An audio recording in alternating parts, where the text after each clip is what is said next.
Hello and welcome back to our channel ZLearn, an initiative brought to you by Z Funds. ZLearn पर आपको मिलते हैं unlimited mock test बिल्कुल free, साथ ही free live webinars और free courses भी। अगर आपने NISM फाइवर सर्टिफिकेशन के लिए रजिस्टर किया है then this video series is exactly what you need. इस कंप्लीट प्लेलिस्ट का पर्पस ये है कि आप अपनी प्रिपरेशन सिर्फ एक वीकेंड में कंप्लीट करें और अपना एग्जाम फर्स्ट अटेम्प्ट में क्लियर कर पाएं।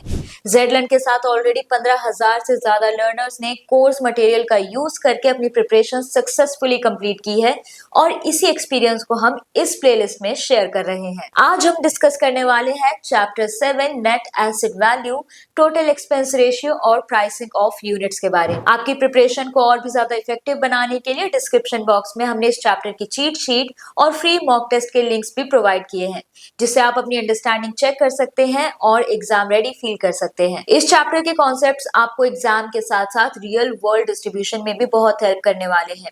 तो चलिए शुरू करते हैं। First is fair valuation principles. दोस्तों, म्यूचुअल फंड में इन्वेस्टर बेनिफिशियल ओनर होता है। इसका मतलब ये है कि हर यूनिट होल्डर को उनके इन्वेस्टमेंट की सही कीमत यानी फेयर प्राइस मिलनी चाहिए। सेबी ने इसके लिए फेयर वैल्यूएशन प्रिंसिपल्स बनाए हैं ताकि किसी भी इन्वेस्टर के साथ नाइंसाफी ना हो। सेबी के मुताबिक म्यूचुअल फंड हाउस की ये मॉरल और लीगल रिस्पॉन्सिबिलिटी है कि वो हर इन्वेस्टर को फेयर वैल्यू दे। चलिए उन प्रिंसिपल्स को समझते हैं। First is realisable value. सबसे पहला और बड़ा रूल ये है कि किसी भी इन्वेस्टमेंट की वैल्यू उसके रियलाइजेबल वैल्यू पर होनी चाहिए। इसका मतलब ये है कि अगर आज उस सिक्योरिटी को मार्केट में बेचा जाए तो जो पैसा मिलेगा वही उसकी वैल्यू मानी जाएगी। Next, methodology. एएमसी के बोर्ड को हर एसेट क्लास के लिए एक वैल्यूएशन मेथोडोलॉजी अप्रूव करनी होती है। अगर एएमसी किसी नए एसेट में इन्वेस्ट कर रही है तो पहले उसकी वैल्यूएशन का तरीका बोर्ड से अप्रूव करवाना जरूरी है। Next, consistency. एसेट्स की वैल्यूएशन हमेशा एक ही तरीके से होनी चाहिए। इसमें यह भी बताना होता है कि अगर कोई एक्सेप्शनल इवेंट हो जाए जैसे कि मार्केट क्रैश या फिर ट्रेडिंग हॉल्ट, तो उस सिचुएशन में वैल्यूएशन कैसे होगी। Next, independent review. Valuation policies का साल में कम से कम एक बार इंडिपेंडेंट ऑडिटर से रिव्यू करवाना मैंडेटरी है। ये ऑडिटर चेक करता है कि पॉलिसीज अभी भी रेलिवेंट हैं या फिर नहीं। Conflict of interest. पॉलिसीज ऐसी होनी चाहिए जो किसी भी तरह के कॉन्फ्लिक्ट ऑफ इंटरेस्ट को खत्म करे। ऐसा ना हो कि वैल्यूएशन से सिर्फ एएमसी या किसी खास इन्वेस्टर को फायदा मिले। Next, transparency and disclosure. Her mutual fund को अपनी वैल्यूएशन पॉलिसी और प्रोसीजर्स को स्टेटमेंट ऑफ एडिशनल इंफॉर्मेशन यानी SAI में डिस्क्लोज करना पड़ता है ताकि इन्वेस्टर्स उसे पढ़ सके। Next, responsibility of AMC. हालांकि एएमसी किसी थर्ड पार्टी जैसे वैल्यूएशन एजेंसीज की हेल्प ले सकती है, लेकिन वैल्यूएशन ट्रू एंड फेयर है या नहीं, इसकी फाइनल रिस्पॉन्सिबिलिटी हमेशा एएमसी की होती है। Next is deviation. अगर एएमसी को लगता है कि फिक्स्ड पॉलिसी से फेयर वैल्यूएशन नहीं निकल रही तो वो उससे डेविएट कर सकती है, लेकिन इसका रीजन डॉक्यूमेंटेड होना चाहिए और बोर्ड ऑफ डायरेक्टर्स को रिपोर्ट करना जरूरी है। Next is inter scheme transfer. अगर एक ही म्यूचुअल फंड की एक स्कीम से दूसरी स्कीम में कोई सिक्योरिटी ट्रांसफर हो रही है तो वो हमेशा प्रिवेलिंग मार्केट प्राइस पर होनी चाहिए ताकि यूनिट्स की प्राइसिंग फेयर रहे।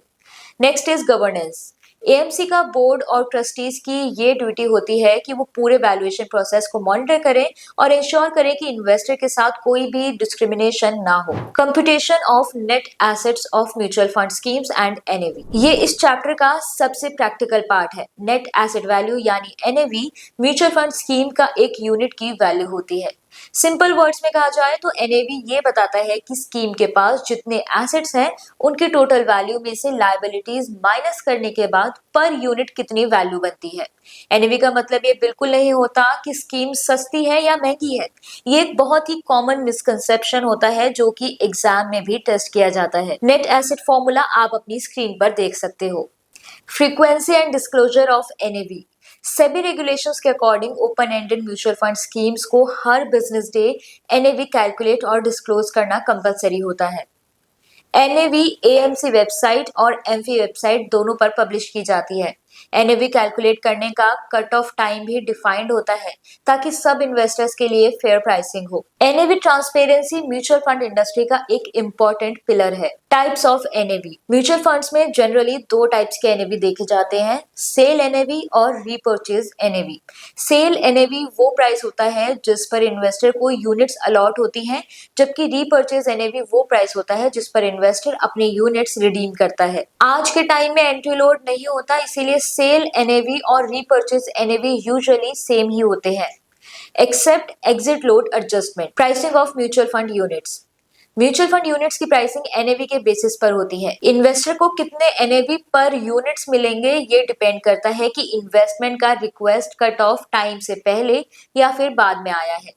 अगर इन्वेस्टमेंट कट ऑफ टाइम से पहले रिसीव होता है तो इन्वेस्टर को उसी दिन का एनएवी एप्लीकेबल होता है। अगर रिक्वेस्ट कट ऑफ के बाद आती है तो नेक्स्ट बिजनेस डे के एनएवी एप्लीकेबल होता है। ये रूल इंश्योर करता है कि कोई भी इन्वेस्टर फ्यूचर एनएवी का मिसयूज ना कर सके। Applicable NAV, purchase and redemption. Purchase transaction में एप्लीकेबल एनएवी डिपेंड करता है फंड रियलाइजेशन पर। इसका मतलब ये है कि सिर्फ फॉर्म सबमिट करना काफी नहीं होता, पैसे एएमसी के अकाउंट में क्रेडिट होना भी जरूरी होता है।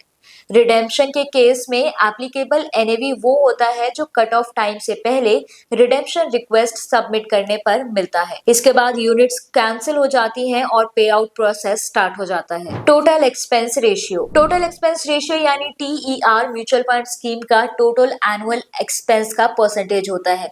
ये एक्सपेंसेस स्कीम के एसेट से चार्ज किए जाते हैं और डायरेक्टली स्कीम के रिटर्न्स को ही इम्पैक्ट करते हैं। टीईआर में फंड मैनेजमेंट फीस, रजिस्ट्रार फी, कस्टडियन चार्जेस, मार्केटिंग एक्सपेंसेस और एडमिनिस्ट्रेटिव कॉस्ट इंक्लूड होते हैं। स्कीम चलाने के लिए एएमसीज जो रिकरिंग एक्सपेंसेस चार्ज करती हैं उन्हें टोटल एक्सपेंस रेशियो कहा जाता है। Impact on NAV. टीईआर जितना ज्यादा होगा एनएवी उतनी ही कम होगी और इन्वेस्टर का रिटर्न भी कम हो जाएगा। Daily disclosure. एएमसीज को डेली बेसिस पर हर स्कीम का टीईआर अपनी वेबसाइट और एम्फी की वेबसाइट पर डिस्क्लोज करना पड़ता है। Direct versus regular plan. Direct plan का टीईआर हमेशा रेगुलर प्लान से कम होता है क्योंकि इसमें डिस्ट्रीब्यूटर कमीशन नहीं होता। Regulatory limits on TER. SEBI ने टीईआर पर मैक्सिमम लिमिट्स फिक्स की हुई हैं जो स्कीम के एसेट्स अंडर मैनेजमेंट पर डिपेंड करती हैं। जैसे जैसे एयूएम इंक्रीज होता है अलाउएबल टीईआर परसेंटेज रिड्यूस हो जाता है। इसका ऑब्जेक्टिव ये इंश्योर करना होता है कि लार्ज स्कीम्स इन्वेस्टर्स से एक्सेसिव चार्जेस ना लिए जाएं। Concept of entry and exit load. Entry load यानी जैसा हमने पहले डिस्कस किया, सेबी ने एंट्री लोड को पूरी तरह बैन कर दिया है। इसका मतलब ये है कि sale price is equals to NAV. Exit load यानी ये वो फीस है जो इन्वेस्टर से तब ली जाती है जब वो स्कीम से बाहर निकलता है। एग्जिट लोड से आया हुआ पैसा वापस स्कीम में क्रेडिट बैक हो जाता है। बोनस यूनिट्स या डिविडेंड रीइन्वेस्टमेंट पर कोई भी एग्जिट लोड नहीं लगता। लोड में कोई भी बदलाव सिर्फ प्रोस्पेक्टिव इन्वेस्टमेंट्स यानी आगे होने वाले इन्वेस्टमेंट पर ही लगता है। Segregated portfolio. जब किसी डेट सिक्योरिटी की क्रेडिट रेटिंग डिफॉल्ट लेवल तक गिर जाती है तो एएमसी उस खराब एसेट को अलग कर सकती है। एनएवी। सेग्रीगेटेड पोर्टफोलियो की एनएवी डेली डिक्लेयर करनी होती है। एएमसी सेग्रीगेटेड पोर्टफोलियो पर कोई इन्वेस्टमेंट या एडवाइजरी फीस चार्ज नहीं कर सकती। दूसरे एक्सपेंसेस जैसे टीईआर सिर्फ तभी चार्ज हो सकते हैं जब वो पैसा रिकवर हो जाए। तो ये था चैप्टर 7 का डिटेल्ड एनालिसिस। इसमें एनएवी कैलकुलेशन फॉर्मूला पर एग्जाम में पक्का सवाल आएंगे। अब आपका होमवर्क नीचे डिस्क्रिप्शन बॉक्स में फ्री मॉक टेस्ट का लिंक है, वहां से शॉर्ट मॉक टेस्ट दें और अपना स्कोर ट्रैक करें। अगर आपको एनएवी, एग्जिट लोड या फिर सेग्रीगेटेड पोर्टफोलियो में कोई भी डाउट हो तो कमेंट करें। नेक्स्ट वीडियो में हम देखेंगे चैप्टर 8 टैक्सेशन, जो कि एग्जाम के लिए काफी ज्यादा इंपॉर्टेंट है। अगर आपको ये वीडियो हेल्पफुल लगी हो तो वीडियो को लाइक और शेयर करें और ज़ेड को सब्सक्राइब करना बिल्कुल ना भूलें। यहाँ पर आपको मिलते हैं 10,000 से ज्यादा question answers in unlimited mock test, वो भी बिल्कुल फ्री। इनका लिंक आपको डिस्क्रिप्शन बॉक्स में मिल जाएगा। और अगर आपके नेटवर्क में कोई भी ऐसा पर्सन है जो NISM 5 एग्जाम क्लियर करना चाहता है तो उनके साथ ज़ेड के फ्री रिसोर्सेज जरूर शेयर करें। मिलते हैं नेक्स्ट वीडियो में।